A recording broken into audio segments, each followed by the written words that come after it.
Pour cette expérience, vous aurez besoin d'un récipient qui servira à recueillir l'eau qui sera rejetée et d'un récipient qui sert de réserve d'eau. L'eau a été préalablement colorée et ce récipient se trouve en hauteur. Vous aurez besoin de votre bocal dans lequel se fera la fontaine.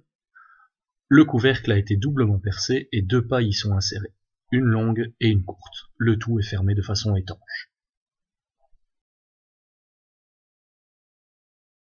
Nous allons placer le bocal de façon à ce que la longue paille rejette l'eau dans le récipient prévu à cet effet et que la courte paille plonge dans la réserve d'eau. C'est de cette courte paille que nous pouvons déjà voir jaillir la fontaine.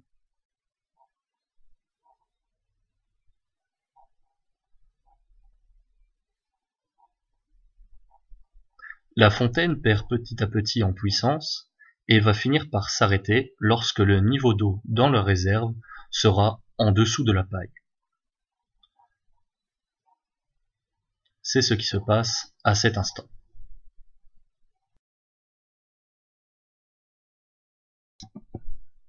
Pour ce second essai, le dispositif présenté est beaucoup plus stable. Le bocal est tenu en l'air à l'aide d'un dispositif de serrage constitué d'une pince et d'une noix. Le tout maintenu sur un statif. Vous avez vu qu'au départ de la vidéo, j'ai enlevé les pinces à linge qui étaient là pour pincer les pailles et ainsi empêcher la fontaine de démarrer trop tôt.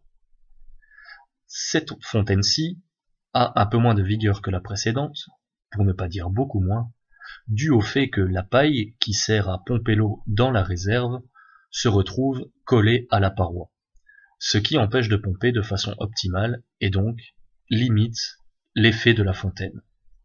Nous avons cependant pu observer que la fontaine avait fonctionné pendant quelques secondes.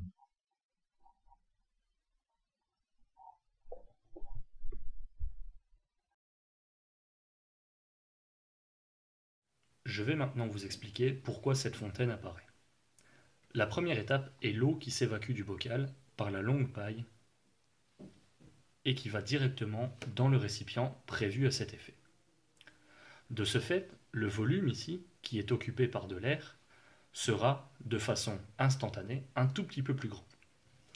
La quantité d'air présent dans ce volume ne pourra pas être modifiée puisque le bocal est fermé de façon hermétique grâce à son bocal et aux pailles.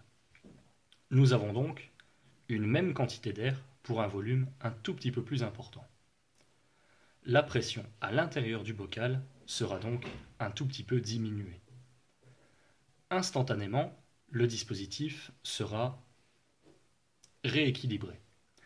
Pour ce faire, la pression atmosphérique qui règne tout autour du dispositif va venir pousser sur l'eau présente dans le récipient surélevé. L'eau n'aura d'autre solution que de remonter par la paille et jaillir dans le bocal sous forme de fontaine. Ainsi, la fontaine est simplement due à la pression atmosphérique agissant sur l'eau du récipient et à la petite dépression instantanée que l'on forme dans le bocal.